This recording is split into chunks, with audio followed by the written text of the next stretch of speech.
International Society for Krishna Consciousness, founded by His Divine Grace A.C. Bhaktivedanta Swami Prabhupada. A very warm welcome to the Hare Krishna Tent Campaign 2026. Thank you so much for being here with us. It's a spectacular two-day event that we have planned, and a very, very auspicious way to start our program this evening. We have a disciple of His Divine Grace, A.C. Bhaktivedanta Swami Prabhupada, and that is His Holiness Partha Sarati Das Goswami Maharaj. That is actually the pioneer of the tent campaign. So he started the tent campaign in very, very early days during difficult and challenging times, during the apartheid times. He was a young boy, young man at the time, and he came here to Durban, to South Africa, and he started the tent campaign. Unfortunately, he could not join us due to his health challenges, but he has sent us a wonderful message. So we will start this evening's program with that message.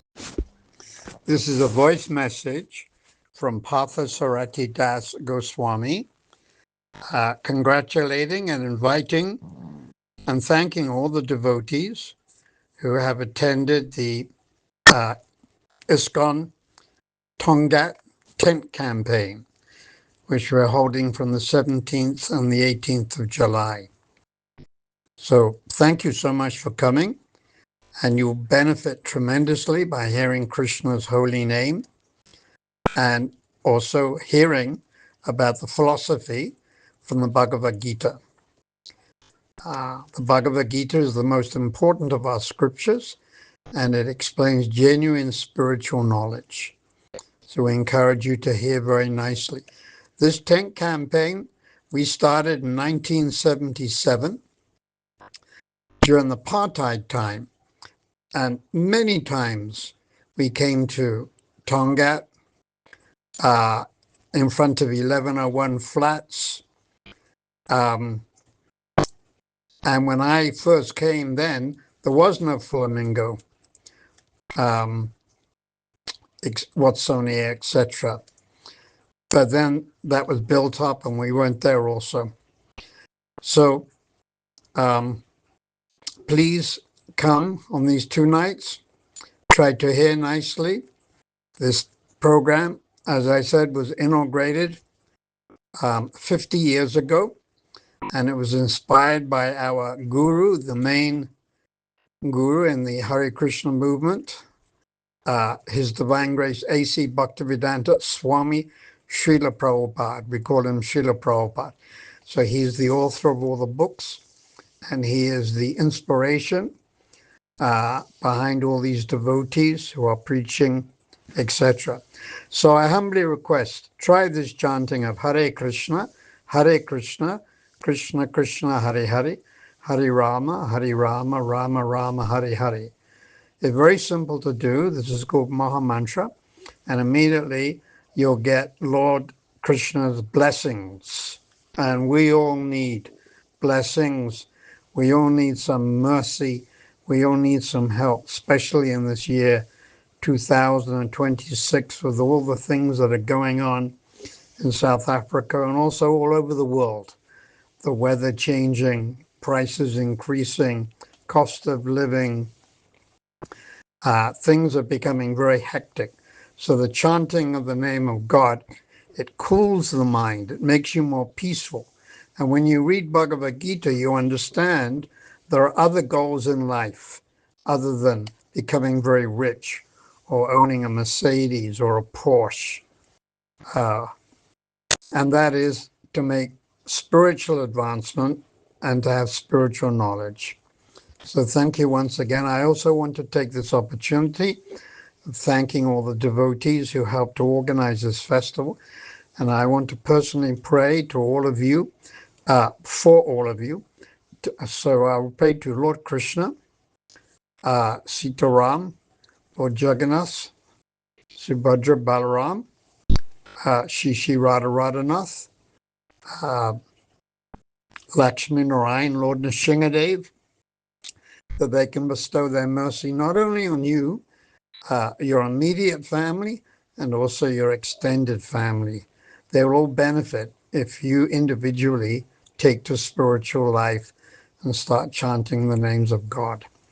Srila Prabhupada, our Acharya, founder Acharya of the Hare Krishna movement, Ki Jai.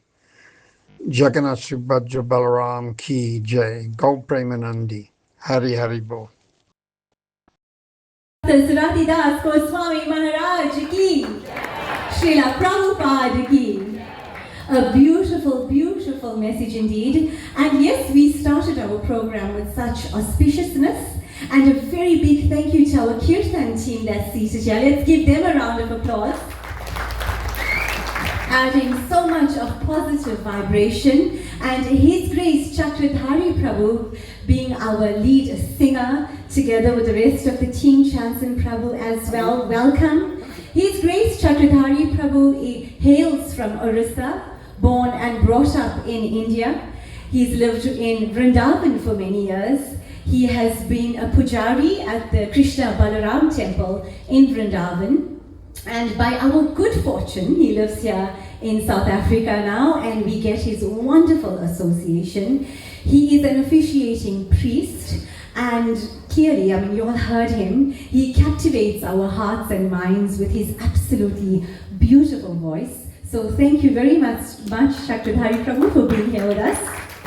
Bhakti Vedanta Swami Nitinamile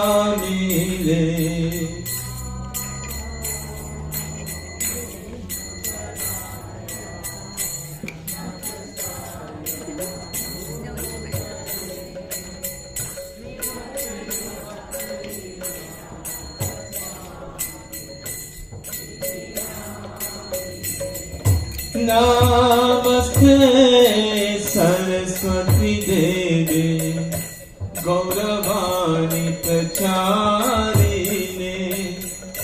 Nirvishesa Shunyavadi Asata Deshata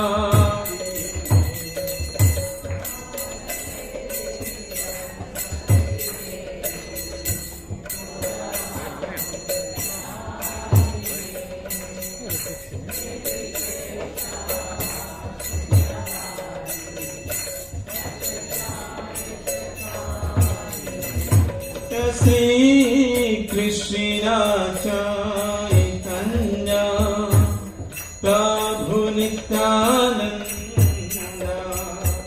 Shri Advaita Gadadhar Shivasadi Gaur Bhaktavrinda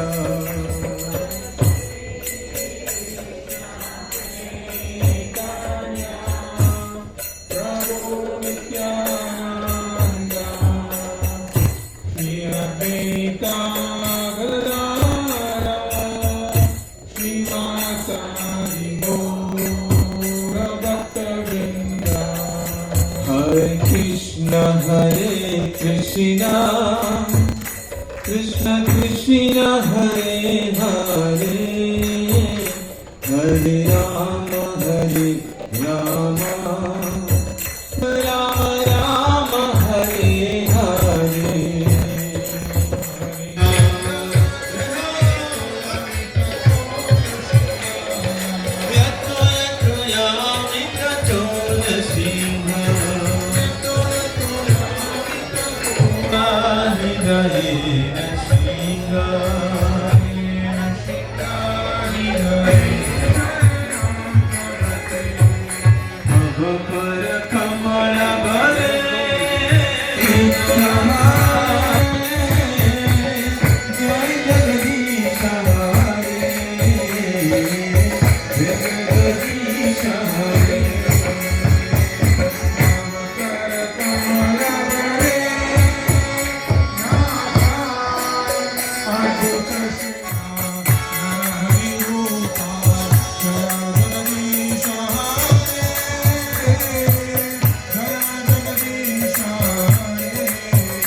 Krishna.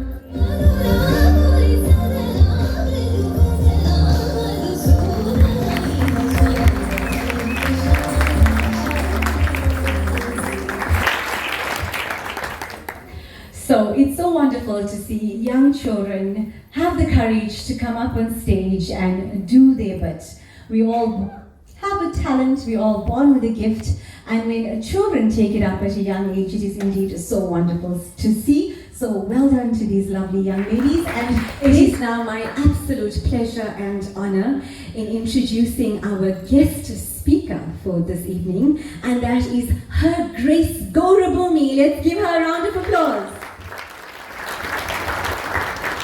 Gaurabhumi is a temple resident at the Sri Sri Radha Radhanath temple, and she has been there for 9 years. She's an aspiring storyteller who is striving to live a life of connection and consciousness, a writer and passionate about using this creative outlet to explore Bhakti philosophy in new ways.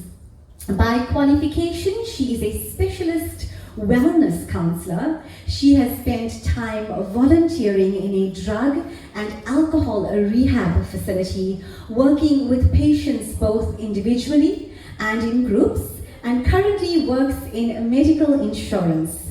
She is passionate about compassionate listening and creating a safe space and bridging the gap between mental health and spiritual life. So a very warm welcome to you, Gaurabhumi. Shri Krishna Chaitanya Prabhu Nityananda, Shri Advaita Gadadhar Shivasari Gaura Bhakta Vrinda. Hare Krishna, Krishna Krishna, Hare Hare, Hare Rama, Rama Rama, Hare Hare. Hare Krishna.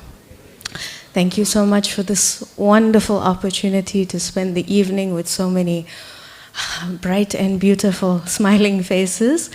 I don't come to this side of Durban very often, but wow, the warm-heartedness makes up for the cold, yeah? Thank you. And always, before I speak, I'm a young person. I'm both materially, spiritually in age to many people here, so before I speak, I would ask the well wishes, the blessings, the mercy of all of us who have gathered here today, that whatever I share, may you find it inspiring, may you find it worthwhile, both in your material and spiritual life, and may it please your heart in some way on this evening. So, the theme that we're discussing today and tomorrow is the Lord of the universe. For those of you who may be familiar with if I could say, the Indian calendar, yesterday was a very wonderful celebration in Jagannath Puri in Orissa, known as Rath Yatra, or as we locally know it here when we celebrate, the Festival of Chariots. So yesterday was the grandest celebration in Jagannath Puri, where the Lord comes out and he is put on his cart with his brother and sister, and he is pulled down the road to the Gundicha temple. So today I thought of focusing on an aspect of Lord Jagannath, who is a form of Krishna, and that aspect of him where he is the Lord who comes to everyone. There's a description in the Padma Purana where Narada Muni is speaking to Lord Krishna before Kali Yuga begins, and he is asking the Lord that this age of Kali is coming. It's known as the Iron Age. You know, it's quarrelsome, it's troublesome. There's just no good thing comes of this age. So in this coming age, how will the people become self-realized? How will they become spiritual? What will they do? Because chances are things are not going to look very good for them. So Narada Muni asks Krishna, what can they do? And Lord Krishna says a very beautiful verse, Naham tishtami vaikunte yoginam hridayeshu va tatra tishtami narada yatra gayanti mad bhaktaha. He says, Narada, I do not reside in Vaikunta, nor do I reside within the hearts of any yogi. I reside wherever my devotees chant my glories. So wherever the glories of the Lord are sung, wherever his pastimes, his qualities, his attributes are discussed, there the Lord will always reside, no matter what age of the universe we are in. And I thought that was so wonderful, especially for this age.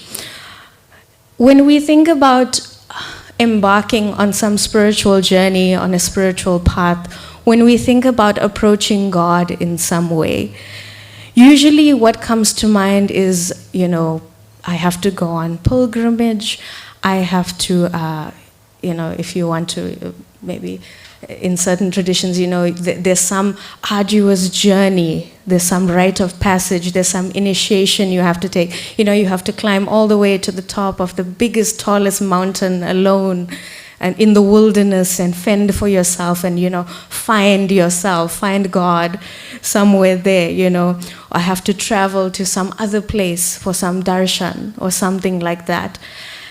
And it's a common conception we all have that I have to do something if I want to meet God, if I want to embark on something spiritual. And we take that journey. But this form of Krishna that is known as Jagannath, he is very special and very extraordinary. I don't see a picture, but if you've never seen him before, I'm not sure. This is what he looks like. This is his face. It's a very interesting, unique face that I don't think anyone's ever seen on any other deity before. So this form, this Jagannath, he does something very different. He doesn't wait for you to come to him. He will leave the temple, the sanctity of the temple. He will come out into the street once a year where anyone and everyone can see him, whether you are interested or not, whether you are in that stage of life where you want to develop a relationship, you want to do some spiritual practice. He is not bothered about all of that. He will come out of the sanctum and he will find you and he will bless you in some way. And it's in his name, Jagannath. Jagat means the universe, and Nath is the Lord, the proprietor, or the protector. So literally, Jagannath, the Lord of the entire universe. Not the Lord of one country, the Lord of one community, the Lord of one religion. No, the Lord of the whole universe, the entirety of everything. And if we just pause and think about that meaning, already it opens up our conception of spirituality so much. The Lord of the entire universe in that way. So if there is a Lord of the universe, then naturally he belongs to every living entity because we're all a part of the universe. And every single living entity will have some relationship with him because he's the proprietor of the entirety of the universe. We see something similar in the Bhagavad Gita, in the 5th chapter, when Krishna is talking about karma yoga. And he says, Bhoktaram yagyatapasam sarva loka maheshwaram. That Krishna is saying that I am the ultimate beneficiary of all sacrifice, of all penances, of all austerity. And I am the well-wisher of the entire creation, of the entire universe. Krishna is saying that in the Bhagavad Gita. And then later on in the 15th chapter, he continues to speak to Arjuna. And he says, Sarvasya chaham ridishan nivishto matasmatir jnana tapom yovanam cha. That I am seated in the heart of every living entity, and from me come remembrance, knowledge, and forgetfulness. Again, Krishna is reiterating this point about how he is the well-wisher of everyone in the entire universe. He is seated in the heart of every single individual. Whether you are aware of that or not, it doesn't matter.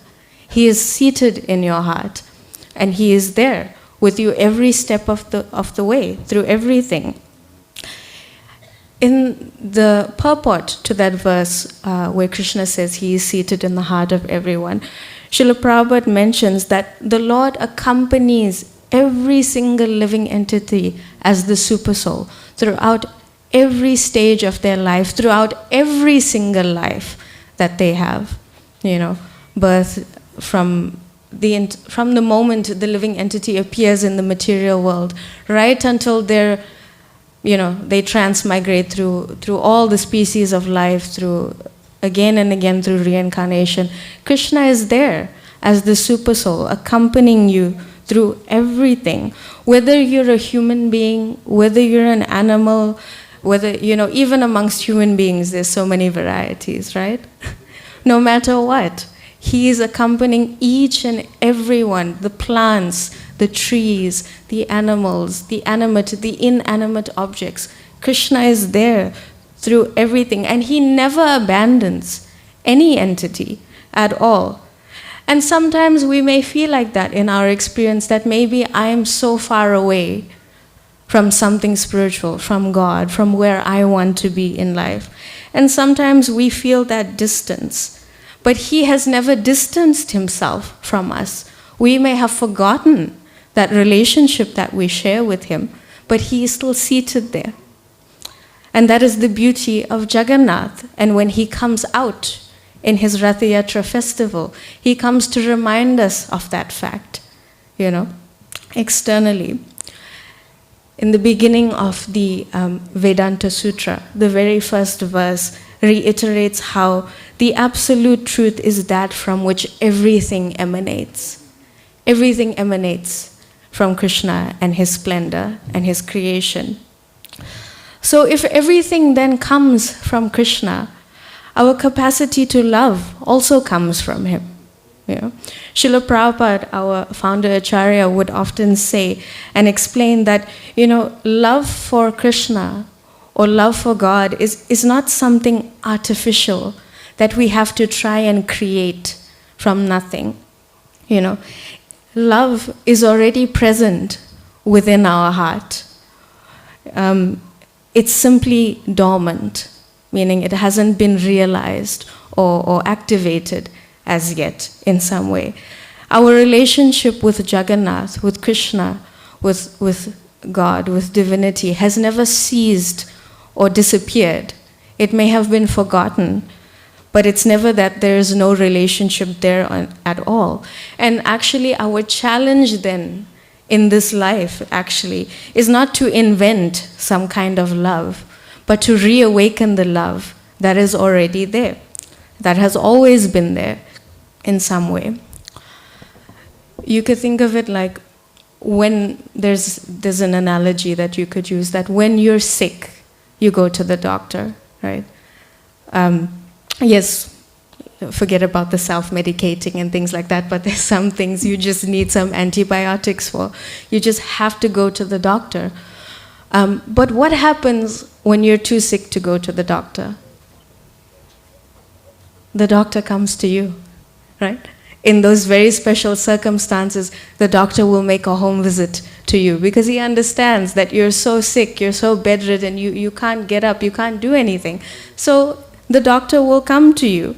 Similarly, we're like that. We have this disease in this age of Kali, of forgetfulness, right? And not just about spiritual things. I mean, we can't remember what we did 2 hours ago, yesterday, last week.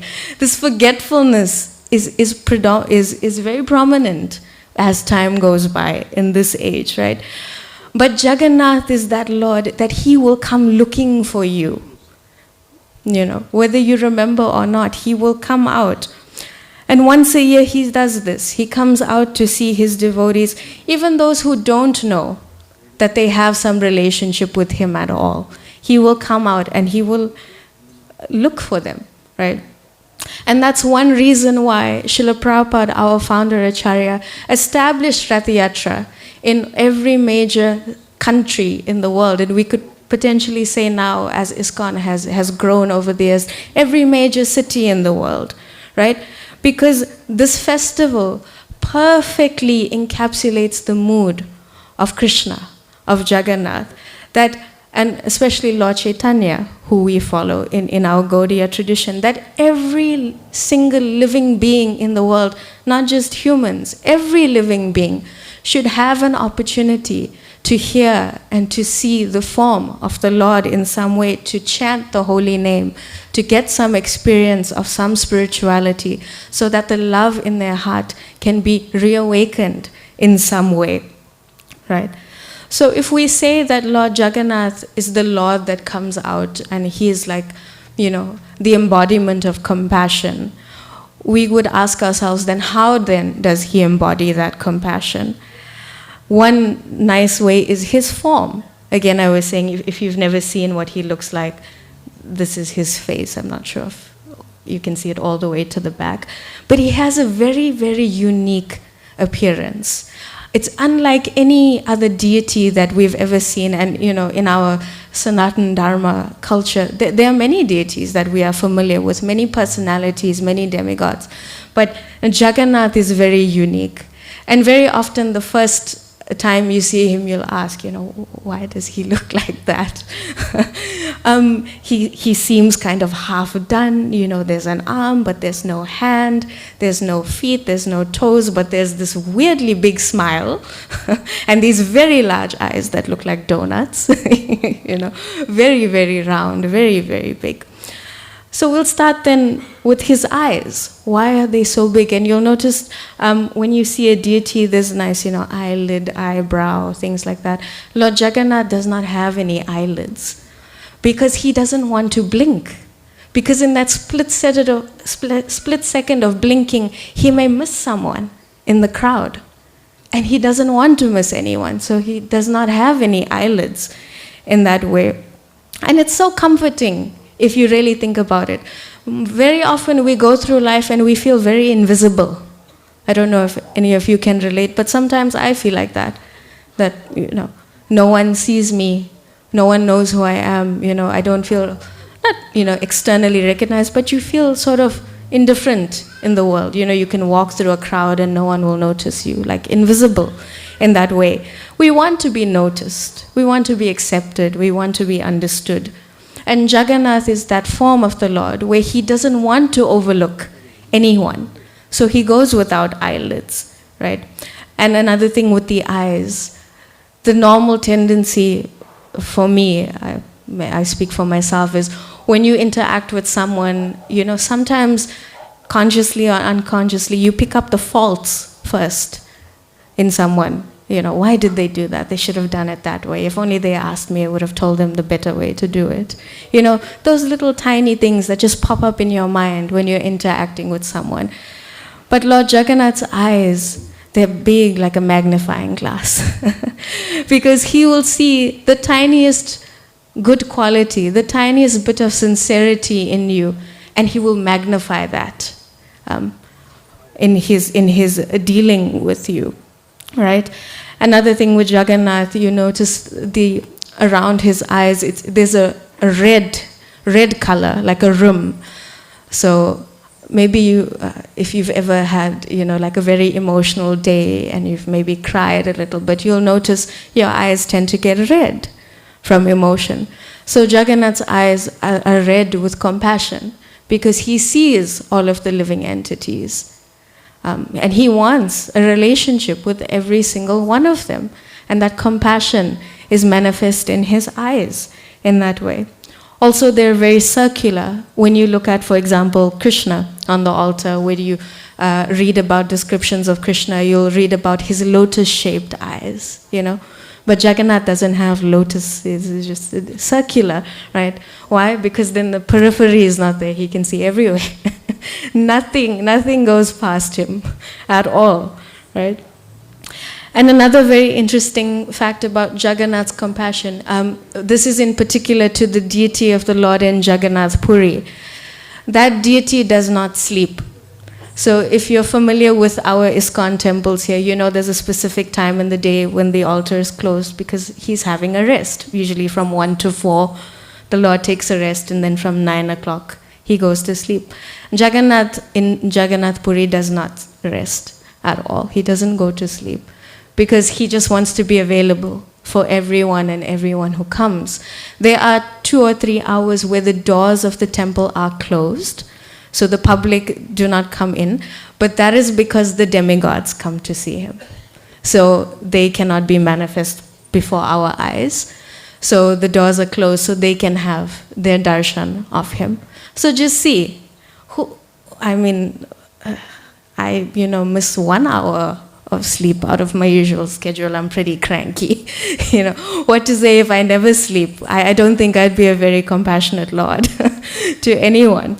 Only Jagannath can do that, right? And we see, again, how his Rath Yatra festival highlights the love and the compassion that he shares. That festival, it's probably one of the largest spiritual gatherings, annual spiritual gatherings in the world. There are about 2 to 3 million people who come for this one day to see the Lord. I don't know, you can, if you've ever experienced it in your life, or you can watch it on YouTube, and you can just see the love that manifests in these people's heart, that they come and they wait for this day so much. And externally, it's very beautiful. It's such a an ode to our heritage. It's such an amazing cultural experience. But deeper than that, it is the philosophy of Sanatana Dharma, of bhakti, put into practice in such an amazing way, where the Lord is showing his desire to meet his devotee, right? Prabhupada would often speak about, over the years, the many Rath Yatra festivals that he had hosted in the West. And, as the Rath Yatra festivals continued, many newspaper articles would cover them. And the newspaper articles would always say, that they had never seen such a celebration like this before, such a joyful procession. In the West, usually when such a large group of people come together, there's some protest, there's some fight, there's some problem. But one newspaper article, they quoted the police actually, saying that they had never seen a large gathering of people that were so happy. Usually it's to break some shop down or something like that, in that sense. But Prabhupada's idea was that if this is the Lord of the universe, then the universe should have an opportunity to see him. So in that mood, Jagannath is not just the Lord of one place. He is the Lord of every single place. So we carry on this tradition in that mood that everyone should have an opportunity to meet him and to interact with him, right? We understand from an external point of view, the celebration of Rath Yatra commemorates Krishna returning back to Vrindavan. So we know that Krishna was brought up and raised in Vrindavan, and then he left and he became the king of Dwarka. And then during the time of a solar eclipse, he went to Kurukshetra and he met the residents of Vrindavan again. And they put him on a chariot and they pulled him back to Vrindavan because they could not relate to Krishna as the king. They knew him as the cowherd boy. And they put him and they say, Krishna, this is not this form of a king. This is not you. You are the cowherd boy. So they pulled him back. So this Rath Yatra externally, yes, it commemorates this event of pulling Krishna back. And Srila Prabhupada says for us, it's a way that we pull Krishna back into our heart and reestablish that relationship with him. In a lecture in San Francisco, Srila Prabhupada also gave an example again of how the chariot is like a metaphor for the body as well. If the body is going on a journey, you need to know where you're going, otherwise you'll never reach your destination. And that is why Krishna or Jagannath is the center of that destination, because he is the ultimate goal of everything. And drawing him back is that journey, but he should be seated in the heart at all times. Otherwise, we'll miss the real destination of where we need to end up in life. So we see that sometimes we pick up the ropes at the festival and we pull, and we think that we are pulling the Lord. But maybe actually it's the Lord that is pulling us somewhere, and we don't realize that as well. He is leading us. And for those of us who have experienced a Rath Yatra festival, will understand, right? You'll see around you how people get swept up in the joy, in the satisfaction of the procession. People who've never experienced anything like it before, who've never seen something like this, you'll see the wonder on their face, and you could see that something is happening inside. And you yourself feel so much of satisfaction when you see someone else experiencing it for the first time. Even the worship of Lord Jagannath is very inclusive in one sense. For those, I don't have too much time now to get into the actual story of how Lord Jagannath appeared, but his servants in the temple, there are many different groups of servitors who do many different things for him. And one class of servants, they call the Daityas. If you have seen the festival of Rath Yatra in Puri, those, I think it's those devotees that carry the Lord on their back and pull him out of the chariot. And they're called Daityas. So they are descendants of a class of people called the Sabaras. Sabaras are tribal people, actually, people who herd pigs, not something very auspicious, you could say, externally. But they have been blessed because of their love for Jagannath, that they have that opportunity where they carry him. They can actually touch him and carry him and do other services as well for him in that way. Sorry. And as his servants then, if we are followers of Jagannath, our mood should also reflect that inclusiveness, that anyone and everyone can come, and we should make an opportunity like that for them to come. And we'll know we are speaking about this age of Kali, this age of quarrel and hypocrisy, how it's such a difficult age to do anything spiritual in, right? So we understand then that the process for self-realization, as Krishna was saying, is simply to chant his holy name. But for those of you who have experience with chanting his holy name, sometimes you actually wonder if that's the easiest thing you can do. When you pick up your bead bag and it's been a long day and you think, Krishna, is this really the best you could have done for me? Is there nothing easier that I can do in some way? And Lord Jagannath does that. He comes in the form of his Mahaprasadam, especially the Mahaprasadam in Jagannath Puri. There's another name for Lord Jagannath there, Anna Brahma. Anna means grain or food, right? So in Jagannath Puri, Lord Jagannath gives his mercy through his Mahaprasadam. And if you have been to Vrindavan, the mercy comes from the dust of Vrindavan. If you go to Mayapur or Navadvip, the mercy comes by bathing in the Ganges. But in Jagannath Puri, the mercy comes through Mahaprasad. The scriptures say actually that the Mahaprasad of Jagannath is so pure that even if there's some grains that have been thrown on the floor and maybe a dog may have eaten some of it, it's still the same. Even if that grain that maybe a dog has eaten, you pick up and you honor that yourself, the benefit of that is exactly the same. A humble request to please be respectful of the function and maybe please have silence while the class is on. Again, so we see what mercy Lord Jagannath brings, that even if you will not chant, at least you can honor his Mahaprasad and get the full benefit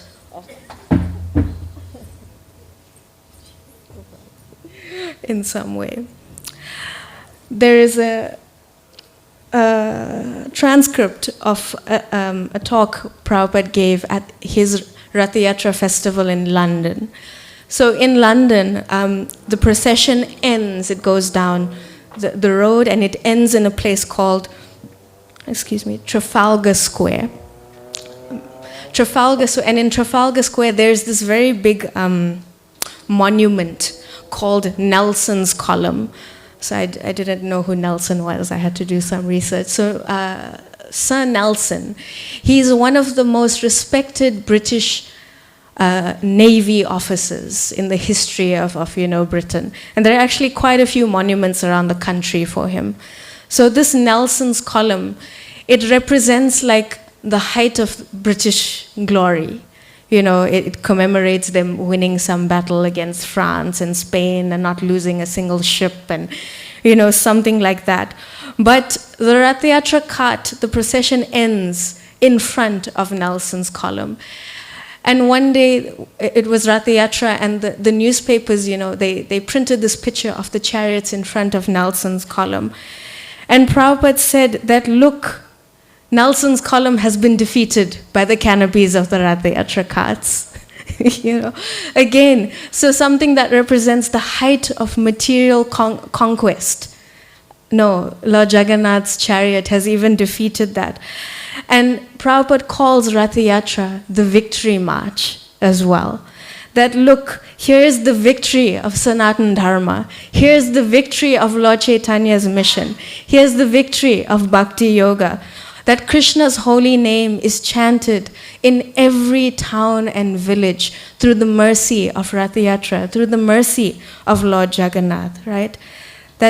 And this is another aspect again of his mercy. Lord Jagannath is the only deity who enjoys such a festival. Yes, there are many occasions when there's a chariot procession and the deity comes out, but usually it's a smaller deity. It's a deity only reserved for this type of function.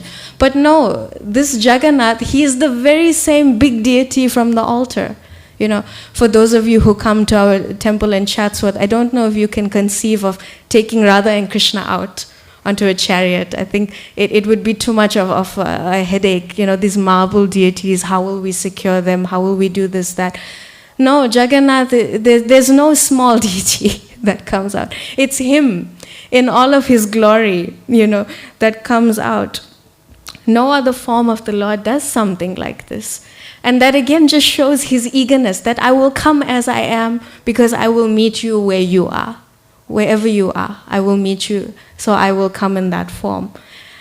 Again, then how then should we respond to that if the Lord is coming in this way? If we want to bring him into our heart, we need to make some room for him, So you'll be familiar if you're getting a guest coming home, someone's coming to stay over, you prepare the room nicely, right? You make space for them, you accommodate them in your life. So Jagannath is coming all this way. We have to do something. We have to make some space in the heart. And that's the beauty again, even on the Rath Yatra festival. It's not that you have to join Jagannath from the very beginning of the procession, that you have to be there from the start to the end. You can come halfway through. You can just stand on the side of the road and watch the chariot go past. Wherever you join from, it's exactly the same. It's not that you get half the mercy because you walked half the kilometer. No. You get the full benefit of everything because Jagannath sees you there. You can hear the kirtan from very far away and you can think to yourself, what is that sound? And then not think anything of it. And then not come, That doesn't matter. We all start our spiritual life from a very different space. The way where I start my journey from is not where you'll start from. Where I end is not where you'll end. You may not even start today. You may not even start in this lifetime. But that doesn't matter to Lord Jagannath at all. He just wants to see where you are, and he just wants to see you and nothing else. Even if that's it, he will still bless you so accordingly in that way. And that is exactly what we as the International Society for Krishna Consciousness should be aspiring to do and should be dedicating our time to doing with our Rath Yatra festivals in that way. Just giving that opportunity to anyone and everyone. Whether they take it up or not doesn't matter. The fact that they've had some experience of Jagannath is beneficial enough, right? There's a very nice understanding, you could say, like, from street to soul. You know, you see something on the street once and it makes a deep impression in your soul, whether you remember it or not. It will benefit you in some way. And that's the thing. You'll see the Rath Yatra and it's kind of hard to be a silent spectator when you see something so fabulous in front of you. When Rath Yatra came to many of us, even those of us who have come from Indian backgrounds here, we were not familiar with Jagannath or with this process of worship. We may still, even after many years, we may not understand the philosophy very well. We may not be able to speak Sanskrit. We may not know all of the prayers off by heart. Some of us may never even go to Jagannath Puri or enter the temple. And actually, externally, foreign people are not allowed to enter the temple in Puri. Even if you've been born, you know, from an Indian background, you will still have a hard time because you're not, you know, been born there, right? But yet, Prabhupada had complete faith that it doesn't matter. Any of these external things don't matter. It's just Lord Jagannath's mercy that is going to make all of the difference. In the Nectar of Devotion, there's a description of a verse from one of the Puranas. I think it's the Bhavishya Purana, where it's written there actually that anyone who sees the procession of Lord Jagannath, who stands, they don't even have to partake in the procession. Even if they just stand and appreciate the procession that's coming by, the splendor of the whole festival, there's so much mercy that Lord Jagannath awards to this person that they have the opportunity then and there to become a resident of Vaikunta, of the spiritual world, just by appreciating the procession that's going past them. That is the mercy of Lord Jagannath that he's just waiting to hand out freely to everyone. And just to conclude, in 1977, Srila Prabhupada went to Jagannath Puri. And he spoke to the scholars there, to the priests, the pandas of the temple. And he was speaking about what ISKCON had been doing in terms of preaching about Lord Jagannath and Lord Krishna and things like that. In 1977, the movement had already been established for over 10 years. So for already, at that time, for 10 years, Rath Yatra was going on in the West, in all of the different centers, in all of the different cities, continents, like that. At that time, there were already at least 10 to 15,000 people who were attending each Rath Yatra festival. They were having free prasadam, they were experiencing the philosophy, and again, Prabhupada was highlighting to them how people had never experienced something like this, something so joyful, something so amazing. And it was through this Rath Yatra that the glories of Lord Jagannath were being spread, that the glories of Jagannath Puri were being spread, and then in turn, as people got to know, they would come to Jagannath Puri. They would want to see Jagannath. At that point, Prabhupada did ask, that please consider that you allow Western devotees to enter the temple. You can see, and he invited actually the priests to come to the West, to our ISKCON temples, to see the standard of what the devotees were doing, to show them that yes, maybe they were not born in India, but look, they are true Vaishnavas. They follow 4 regulative principles: no meat eating, no intoxication, no gambling, no illicit sex. They are chanting the Hare Krishna mantra so sincerely. Look at the worship of Radha and Krishna, of Jagannath, of Sita, Ram, Lakshman, Hanuman, of Gauranitai. Look at the standard of worship that they are doing. How can you say that these are not Vaishnavas? He invited them in this way, and over the years, maybe some have come and they've appreciated the Rath Yatra festival, but nothing's changed in terms of the administration at the temple. And that's okay in that way. But again, Prabhupada emphasized that Jagannath is the Lord of the universe, Sarvaloka Maheshwaram. So Sarvaloka, the whole universe, should be able to see him in some way. Because ultimately, a follower of Vaishnavism, a Vaishnava, is not someone who is determined by their birth or their caste. It is by their quality, it is by their behavior that they are recognized as a spiritually realized person. as a Vaishnava. And Prabhupada highlighted this again and again and gave us this opportunity.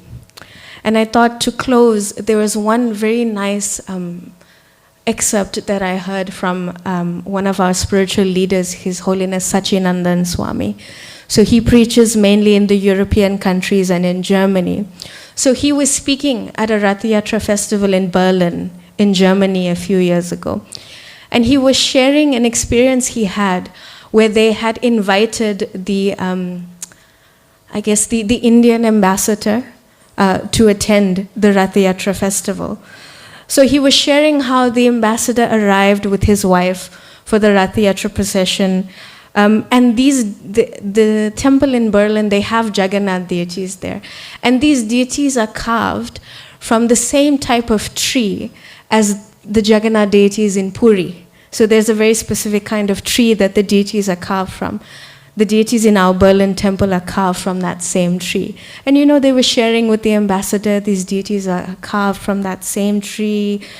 The ambassador was so impressed, you know, he came to attend the function. He performed, you know, a little arati for the deities. Then the pujari was standing there. He said, "Can I have some tilak?" The pujari put some chandan, you know, and it's like a German white guy, you know, who's this pujari? He put little chandan for him. He said, "Can I have some charanamrita?"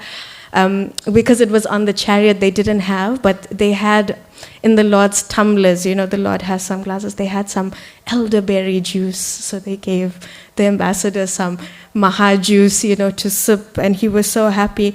And then afterwards, the ambassador spoke at the function, at the Rath Yatra. And the ambassador was saying, the ambassador actually quoted Srila Prabhupada. Srila Prabhupada once in Melbourne, again had said that same verse, that if anyone sees the procession of the Rath Yatra, they are awarded this opportunity to become a resident of Vaikuntha, that they never have to take birth again. This opportunity is there, you know. So afterwards, Maharaj was speaking with the ambassador, and he asked him, he said, you know, "Sir, you quoted this verse, that, you know, if anyone sees the procession, they will never take birth. Do you believe that? Do you actually believe that?" He asked him. And the ambassador, without a heartbeat, anything, he said, "Absolutely. I have seen that your spiritual master, Srila Prabhupada, through his efforts, the tradition of Lord Jagannath's worship, of Sanatana Dharma, has spread throughout the Western world, that I truly believe that I have seen the Lord face to face today." And that is the opportunity that we all have, that Lord Jagannath is waiting to afford to each and every one of us. We just have to take it up. Thank you very much. Hare Krishna. Like always, you always give a very fantastic class. I think we should all give a round of applause. So, my question to this, the deities on Lord Chaitanya Mahaprabhu's time in Jagannath Puri. So is it still there, or can you comment on you're asking if the deities in the temple from Lord Chaitanya's time are the very same deities? Yeah. In the Jagannath temple? No. So there's actually a very, if you are interested, it's actually a very fascinating topic. The worship of the Jagannath Puri temple is very different to our own, because they're not Gaudiya Vaishnavas. But again, it's very fascinating. So the Lord, he is worshipped like, I don't want to say like a human being, but basically they replace the deities after a set amount of time. So usually, they usually say 12 years, every 12 years. It's not actually every 12 years. It's, I stand to be corrected, but it's like around 12 or 13 years, when there's a Purushottama Mass, and there happens to be, I think, 2 full moons, 2 new moons, 2 of some lunar tithi in the Purushottama Mass, they will carve new deities. If you've ever had the opportunity to visit the Jagannath Puri temple, again, it's whether you get in or not, I'm not too sure because we're not born from India. I managed to sneak in there twice. I had to be very quiet because if one of the pandas asks you a question and you can't answer, you'll be beaten up and kicked out, So they actually replace the deities every round about 12 years or so, and they have a very wonderful area in the temple called Koila Vaikunta. Koila means like hidden Vaikunta, where the Lord he's considered to be like, in one sense, like a human. So they bury the deities in that space, and they carve new deities and worship them. So no, it's not the very same deities. Even the temple itself, it's the same location, but it's with time it's had to be redone. So the current temple was done by King, I think he's Ananta Bhimasen or something, 1197 AD or something. He's the one who's responsible for the current renovation that we see. And there's many, if anyone is interested in more about the temple in Puri specifically, there's a wonderful book actually called Vaikunta on Earth that is published by Touchstone Media. So that highlights the history, the worship of the temple, things like that, yeah.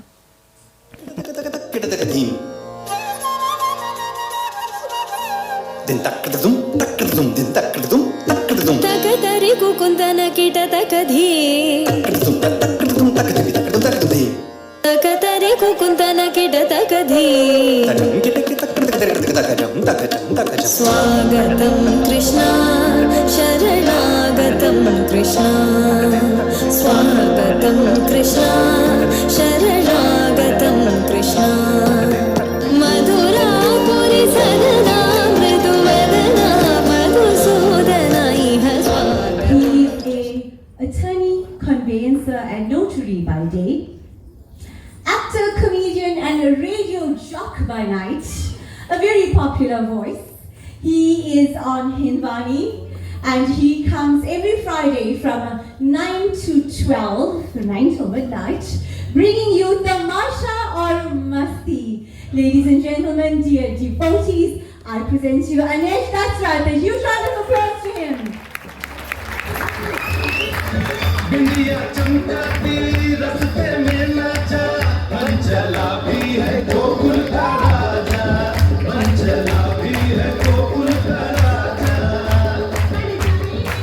Hare Krishna.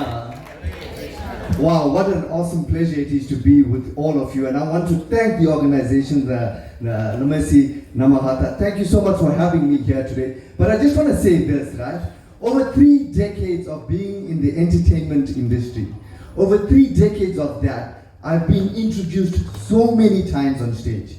So many times. But I must tell you that this introduction that I received today, this intro has to be by far the most recent. It is. But that being said, probably you all are wondering, why is Anesh Dasrat here? Why do you have Anesh Dasrat? We had such a lovely kirtan when we started off. Then we had a beautiful lesson. After that, we had a beautiful dance item. But now you brought Anesh Dasrat. So let me just tell you why Anesh Dasrat is here. Who I am. Right? My great to the power 13 grandfather was Sri Ram. Raja Dasrat ka beta. Jeete raho. But saying that, I just also would like to say it is so wonderful and so heartwarming to see so many of you here today. So many of you here, and I think braving the weather, coming out and enjoying this auspicious day, you guys need a big round of applause. I want to say, I'm so excited to say so many of you out here. When I refer to you, I am talking about you, my fellow South African brothers and sisters. And when I say South African brothers and sisters, I'm referring to us, our South African Indians, South Africans of Indian descent. We are here from 1860. Right? We've braved everything else and we've come so far in life to be here together.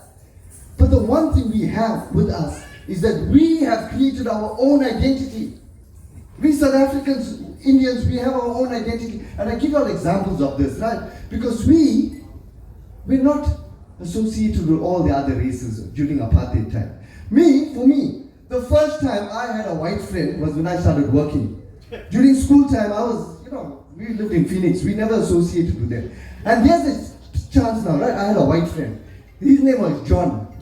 John and I, while working now, decided we're having lunch together. And John comes out for lunch and says, "Hey, Anesh, you want to join me for lunch? You want to share an avocado with me?"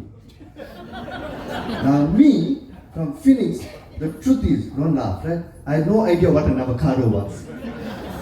So he says, you want to share an avocado? I wanted to be like, dignified. I said, no, thank you. I'm not hungry or anything. He said, come on, man, an avocado. It's small, we'll share it together. So still not wanting to look like I don't know what an avocado is. I said, no, it's fine, I'm fasting.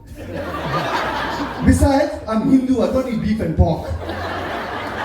He looks at me, what are you talking about beef and pork, Hindu, man? An avocado, he puts his hand in the bag, he pulls out this thing, that green fruit. Like, I look at that and I say, hey man, John, your vetos, your white guys, you talk very funny, man. That's not an avocado, that's an avocado pear. And if you want to be fancy and trying a little, half a quarter pear. So, only place in the world that fruit will be called avocado pear amongst us. We have our own identity. And we create words to describe things. One word, where in English you have a whole sentence. Like for example, I want to describe an auntie that talks too much. She can never keep her mouth quiet. She goes on talking. She's a little chatterbox. We just got one word. Parparia. If I said you're a parparia, you know exactly what I'm talking about, right? That auntie's a parparia. And we'll also change your name to identify you. And the Indian aunties here know what I'm talking about, right? When you got married and you went to the in-laws' place, whatever your name was, from that day forth, your name was gone. Because when you went there, they renamed you according to your ranking in the family. Yeah, because if you were the big daughter-in-law or the big sister-in-law, what they call you? Barki. Right? So you can identify. And if you're the small one, what you were? Chotki. Right? So you don't have to describe to anyone who this is. Barki, Chotki, you know who they are, what ranking they have in their family. And also our family members, how we name them. Very easy. We name them according to the areas they live in. How many of us here got Tonga Kaki? What about Chatsutwa? A finger mosi. Where finger mosi stay? A finger mosi stay? Phoenix. No, true story. My finger mosi stays in Phoenix, and I have no idea why they call her a finger mosi. So that's what we are, that's who we are. And one thing though, we never ever forget our identity. We never ever forget who we are, and we remain real. No matter how much we progress in life, we remain real. Because I got, this one auntie of mine, Mosi, well to do, come quite far in life, and she is an extremely prim and proper auntie. So when she dresses, this Mosi of mine, her sari is neat, not a crease. Her makeup is perfect, her earrings are matching her outfit. When she is walking, she has grace, posture is perfect. Everywhere she goes. I took Mosi to the Vadla market. Mosi was dressed exactly like this, prim, proper, everything, right? But I tell you one thing for sure, we never forget who we are. Because Mosi, as we walked into the market, she's going in, she looks at all the things, she sees this auntie in the stall there, she's running the store, but Mosi couldn't see, the products she wanted. So it's very prim, proper, she goes up to this auntie and she looks at that stall auntie and she says, "Auntie, got carrot." We don't forget who we are. We are real, right? Now, that being said, we are also very family orientated. Our families stick together. You understand? And when I say family, I don't mean like brother, sister, mother, father. I'm talking about the whole family. Kaka, Kaki, Mosa, Mosi, Tata, Tati, all of us. We are one big family. When we go places, everyone together. Like the other day, I went to the airport, right? I go to the airport, I'm trying to walk into the airport, I have no place to walk. Absolutely no place to walk. There's a whole lot of people there. Right, you know what? See, the one thing I don't understand, right? I want to ask you all these things, right? If you go to the airport, you'll notice this, right? When a white guy is going on a flight, the white guy is going on a flight, he'll come there with his wife, his child, the wife will drop him and say, bye-bye, honey, enjoy the flight, see you in 2 weeks. When a colored guy is going on a flight, right there by the drop-off zone, wife throw him out of the car saying, Fatak man, you're gonna miss your flight, man, carry on. African guy, when he's going on a flight, you go to the, come to think of it, this one you don't see him inside the airport, you don't see him outside the airport, but when he's sitting in the plane, he's sitting next to you, you wonder how he got there. But an Indian guy, Indian person, if you going on a flight, whole family, extended family, everybody will come and say goodbye. That's what happened here. One Indian going on a flight, 50 people came to say goodbye. No place for me to walk. And that one auntie, the way she was crying for this fellow, banging her chest, her head, everything.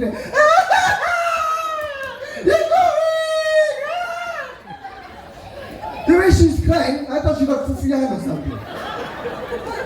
The way she's banging her chest, all of that, I felt sorry for this guy, man. I felt sorry for him, so I went up to this guy and said, excuse me, sir, how are you? Yeah, where are you going? You know what he told me? No, going Joburg. Coming back tomorrow. I pushed myself through that and I went to the airport. But I'm saying, we have these things. We identify with these things. We are our own identity. Plus, like if we have to buy a car, brand new car. If we buy a brand new car, we bring the car home. We must still, even if it can be the best Mercedes-Benz or something, we'll change the mags of the car. Right? We'll put our own little thing on it. But we also know how to convince people. If we believe in something, we become passionate. Like this friend of mine, right? This friend of mine, he came to sell me an idea. He wanted to invest in a business. He comes to me and he believes he can do it. He believes so much so that he wants to convince me to buy it. So this friend now, he comes to me, his name is Keegan, right?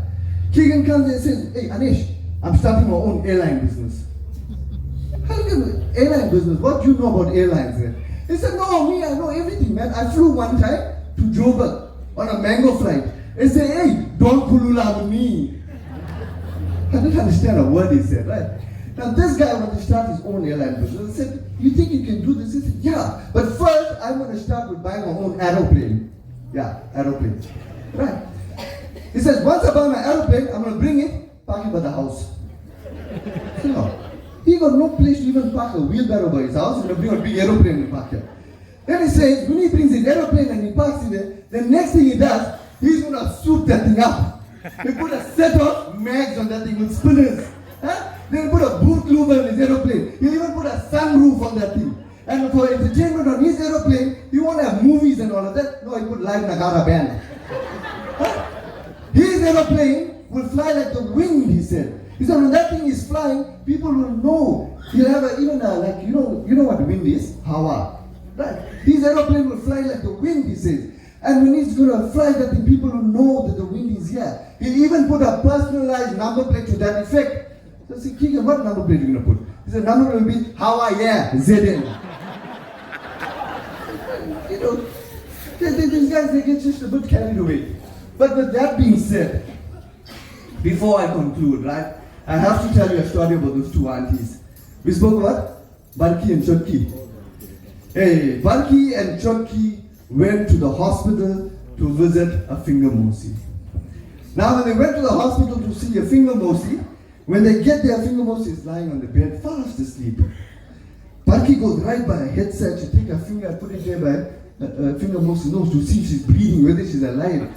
Hey, as she's standing there, next thing, her finger mosi open her eyes. She open her eyes, she looks at Barki, and then next thing she starts wheezing.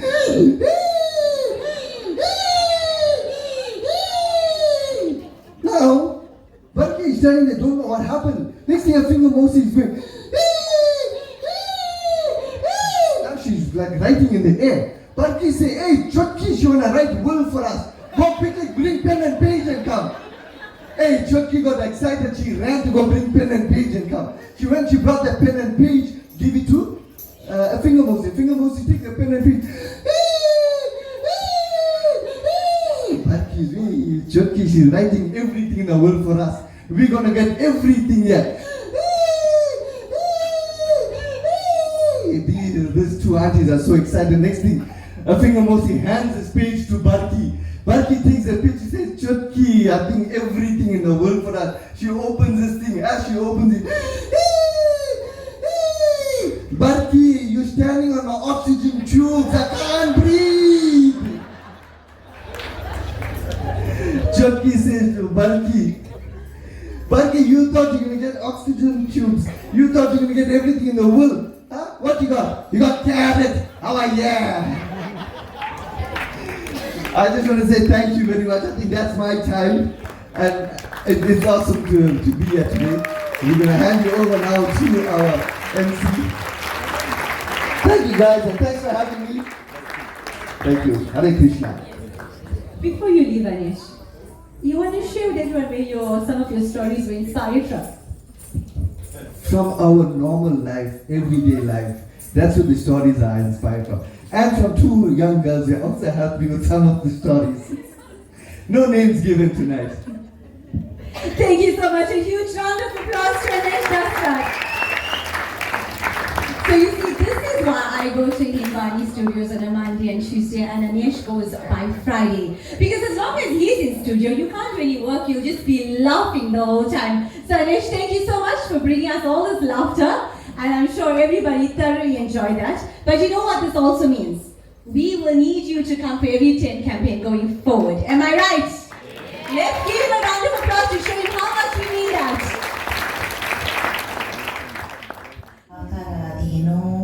He Astatantra Iva Drija Sadhubir Grasta Hidaya Bhaktir Bhakta Jnana Priya. I am completely under the control of my devotees. Indeed, I am not at all independent. Because my devotees are completely devoid of material desires, I sit only within the cause of their hearts. Again, the same name every night? Mila, Madhava, who are you? Was it a dream? A whisper in the dark? Or my own madness? I have conquered lands, built temples, fed thousands, yet I have not seen your face, have never seen your face. What is a king who cannot find his lord? Narayana, Narayana, O King, your restlessness has reached the heavens. Narayana. Devasi. Then is it real? This name? This burning in my chest? Is it real? Not all longing is madness, O King. Some longing is destiny calling you by name. Narayana, Narayana. In the hidden forests, beyond kingdoms, beyond all pride and possession, dwells the Lord, Nila Madhava. He is there. He has always been there, O King. He exists.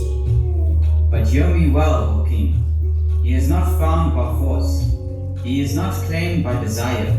He cannot be commanded like a general or purchased like a jewel. Many have searched. None have returned with him. Narayana, Narayana. Then I shall be the first. Send word across every land, to forests and mountains, rivers and deserts. Find him, bring him to me. Maharaj, those forests are not ordinary. The men you have sent before did not return.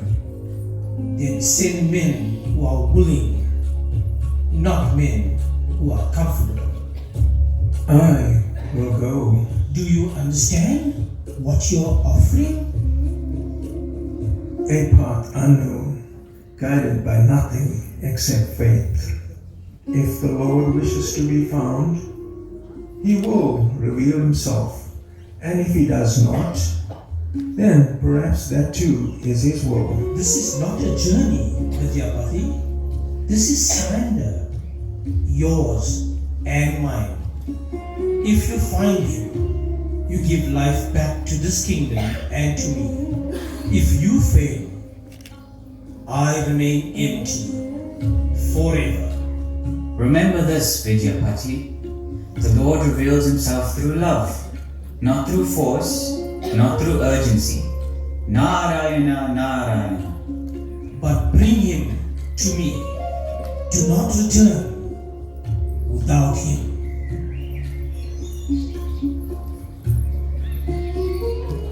Can the infinite be carried?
O Lord of the forest, unseen by kings, unknown to gods, known only by love.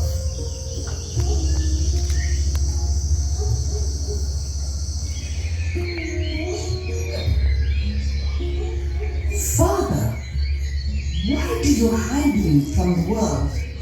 Because the world does not come with love, my child. It comes with ownership, and you cannot own the Supreme Personality of Godhead. Help! Help me! Help! And so the king's messenger, who had crossed rivers and ridges in search of a lord he had never seen, fell at last, not before a throne, not before an altar, but upon the bare earth of the very forest that hid his prize. He did not know that he had already arrived. Father, Father, come, a man is fallen. Easy, easy now. He's burning with fear. Lalita, water. Quickly. Drink. There. Slowly. You are safe now. You are safe. She did not know, how could she, that the man she nursed back from the brink would one day carry their secret to a king. Mercy is given freely. That is what makes its betrayal cut so deep. Every evening you leave. You walk into the deep forest with flowers and fruit, and you return, lit from within. Where do you go, Visvasu? Some doors are not open to guests. Brahma, not even kind ones. I do not ask as a guest. I ask as a man who has seen you worship, and who has felt, for the first time in his life, that he was standing near something real. You nursed me back from death. I owe you my breath. I would not bring harm to what your family protects. Let me only see him once. Father, he is not like the others. He came with nothing. He asked for nothing until now. One condition. You walk where I walk. You speak of this to no one. And you never come to him alone. On my life.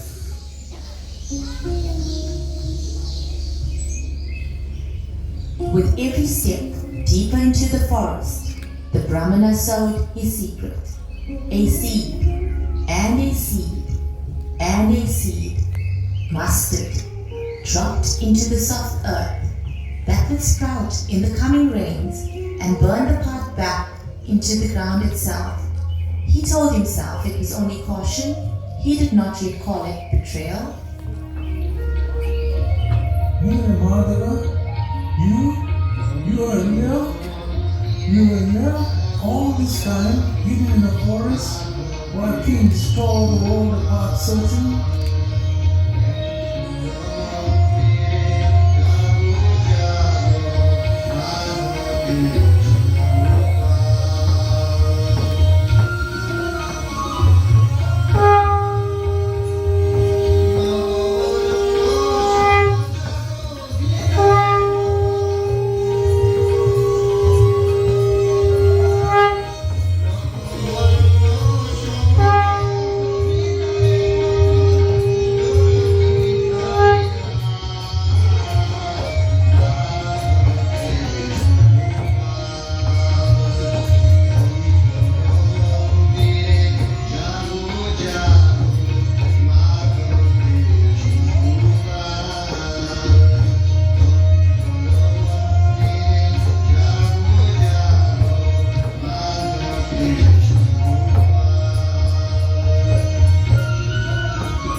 foolish man. I came looking for a deity to carry home, and I have found the Lord of my own heart. Now you understand. This is why we do not speak of him. The world wants to own what it cannot even bow before. So, this is how the Lord is served. Not with gold, not with arms, but with love and devotion in one's heart. You see, but seeing is not the same as understanding. No, it is not, but I am trying to learn. For one shining hour, the Brahmana forgot the king entirely. He was not a messenger. He was not a spy. He was only a soul kneeling before the Lord he had always been seeking. Had the story ended here, it would have ended in joy. The king waits in agony. Days become weeks. Each dawn I imagine his eyes, hollow, searching, waiting for word from me. And here he is already found, quiet, complete, hidden from the world that would tear him apart. He came a second time, but where the first visit had emptied him of everything but love, the second filled him again with the world.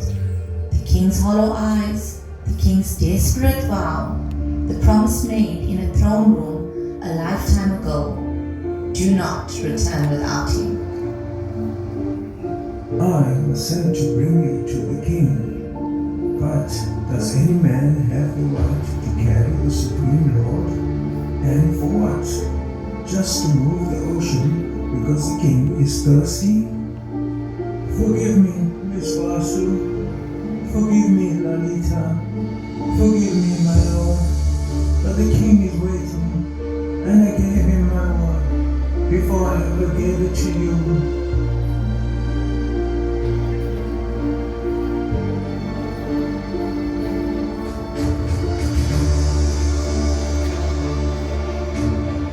Father, he's gone. Vidyapati is gone. No! He has gone to the king. Whoa, move. Check now. No. This is not good. Not good. He is preparing to leave. The Lord cannot be caged, Lalita. Not by love. Not by anything. Father, why is the light changing? Why is it so angry?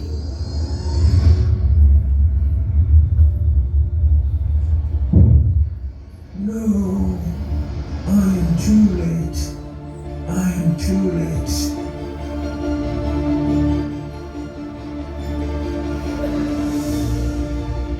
Stop!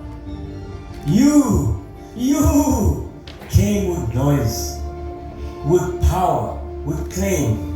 March into the sacred temple like you own it. You will not take it. I won't allow it.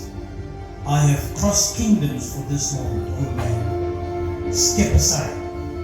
You cannot do this. I won't allow it. No! My Lord! Ishvara Parama Krishna Satchitananda Vigraha Anadi Adi Govinda Sarve Karanadhanam. Forgive me. I could not protect you. Forgive me, my Lord. Please forgive me. Wait, my lord, wait. What have I done? I brought them here, and I lost him. I caused this. He was never yours to bring, Vidyapati. Never. He was never anyone's to bring. Where is he? No. searched the entire world and I lost him. At the very moment of finding him, God's taking, he hid the Lord from the world. The Lord hid himself from you. No, he did nothing wrong. He served the Lord his whole life. He loved him. I will not stop. I will never stop until I find you again.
Lord Krishna has a very, very special place for his devotees. Now, here's the thing. I am part of the Namahatta. I am your MC here this evening. And being part of the Namahatta, I serve as the servant of the servant of the servant. I take instruction that is given to me. And I have been given an instruction. But today I'm feeling a bit rebellious. I'm feeling that perhaps I need to defy their instruction. So what do you all think? Should I be a bit rebellious today? Yes. So today, a very, very, very special devotee to Lord Krishna is celebrating his birthday. He is the leader of our Lamasi Namahatta and our Food for Life. He is a wonderful, wonderful devotee. I'm scared to make eye contact right now. He looked and I looked away. So yes, a wonderful devotee, does a wonderful service, sets such an example to all of us, has worked tirelessly for this event. I know Mahaprasad Prabhu, you are so unhappy with me right now, but we love you. This is all our way of loving you. Thank you for everything that you do. Mahaprasad Prabhu has been tirelessly working, not just over this week, weeks and months to put this event together.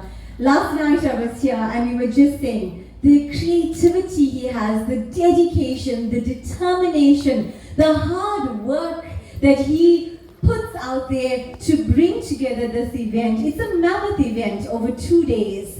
And sometimes he struggles with manpower, with help, with assistance, with resources, and yet he does it with a smile on his face. So yes, ladies and gentlemen, dear devotees, a very happy birthday to His Grace Mahaprasad Prabhu.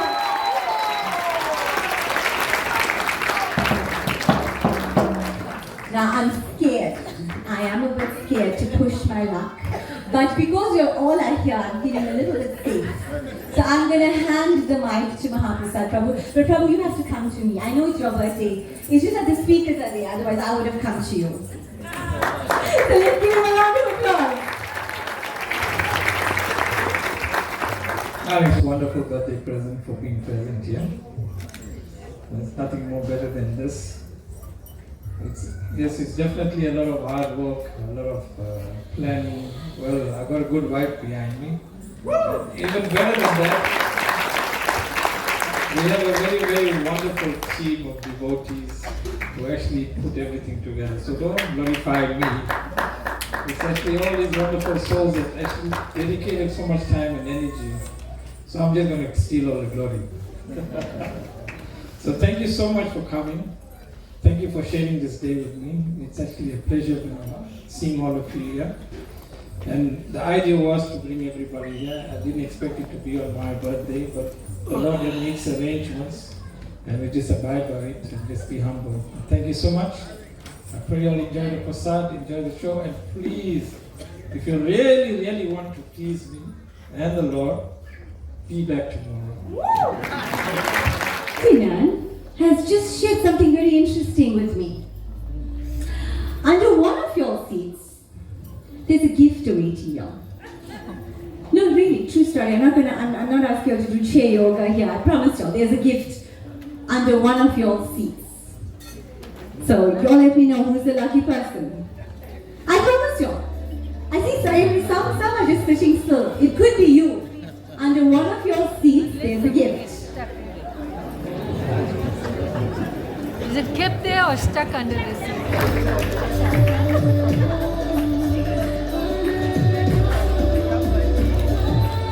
So shall we beautiful cake and our cake cutting, Mahaprasad Prabhu, if you can come forward. And as Mahaprasad Prabhu so rightfully said, that he has such a wonderful wife and a wonderful partner that backs him up.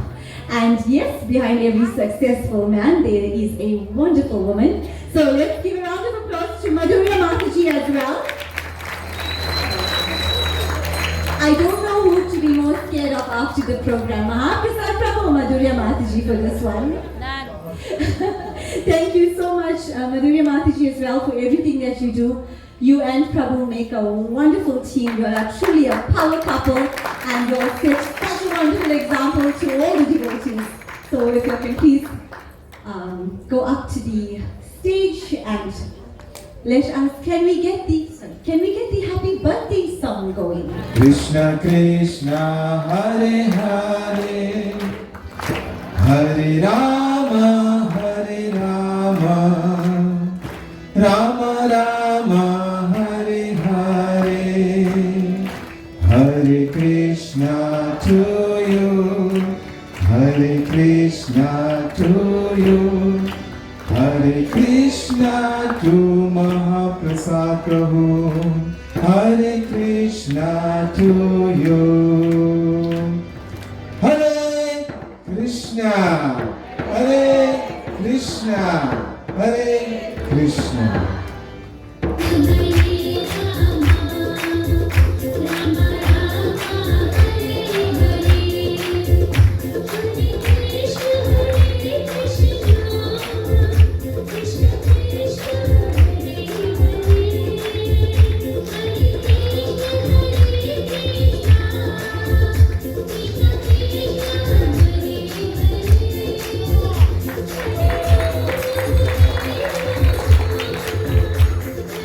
Aarti and Guru Puja, but just before that, a reminder that this event is over 2 days. Tomorrow we have lots to look forward to.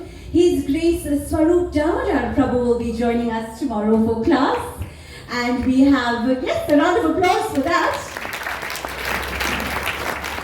Chakradhari Prabhu as well as Ravindra Swarup Prabhu will be joining us tomorrow again. And Kanhaiya will be joining us as well tomorrow. We have more dancers, Tashil Takuria and Claudia that will be coming through as well. So we have dance, we have our drama that will continue. We have Swarup Damodar Prabhu coming, we have more Kirtaniyas. So lots and lots and lots to look forward to. And we want to see each and every one of you here with us tomorrow. Actually, I forgot the main thing. Sumptuous, delicious, hot prasad that will be awaiting you once again tomorrow evening. And our activities at the back, the spin booth, the photo booth, the gopi dots are all free. So please don't hesitate to go through. There is no charge for that. Having your face adorned, your photos taken, the spin booth, everything is absolutely free. So please share the invite to family and friends as well. We would love to see everybody here with us tomorrow. So we have a raffle. One more item and gift to give away. So over this tent campaign period, we have been trying to do some fundraising, and we had a raffle book that went around for everyone to purchase a ticket. So we now have all the numbers to that raffle book.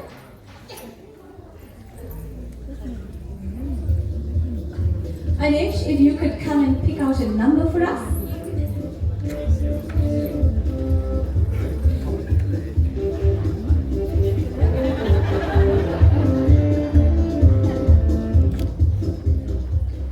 Number 70. Number 70. So who's checking the book? Who's checking the books? Soni Prabhu, where are you? Soni Prabhu's checking the books. Where are you, Soni Prabhu? Okay, Soni Prabhu's in the car. When he comes back, we will announce it.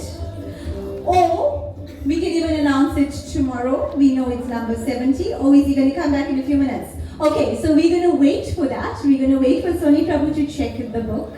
Thank you very much.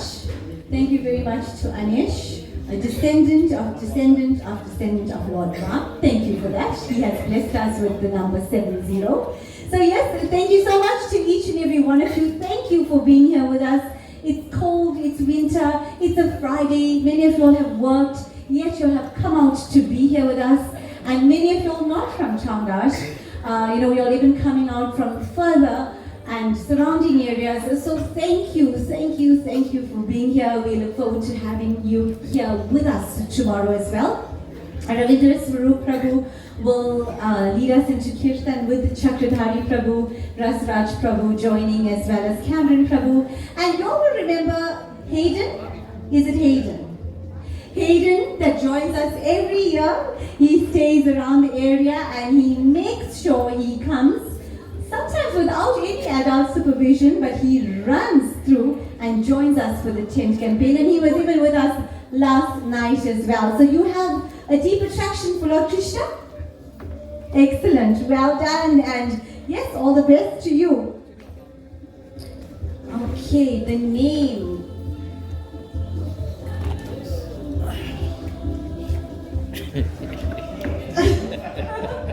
I'm seeing the word Bhabi. Anybody wants to help me? Chancellor Prabhu, what are you reading this as? Maybe she's from Effingham. I'm reading Bhabi.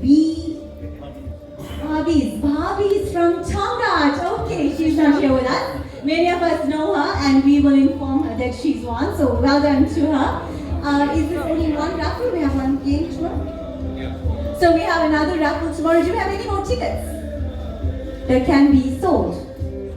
Okay, alright. So that was a fundraising event that we did, and next year as well we'll be doing that. So thank you once again, ladies and gentlemen, dear devotees. We will see you all tomorrow. We will now have Aarti and our lovely Kirtan taking place. Guru Puja, you will have the opportunity to offer flower petals to Srila Prabhupada. A humble request, when you are coming through to the Guru Puja, to please remove your shoes. And when you do, to please leave it with somebody that you know, so that when you get back, your shoes are still there. So do take care, safe travels back home. Hare Krishna, and we will see all of you tomorrow.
Oh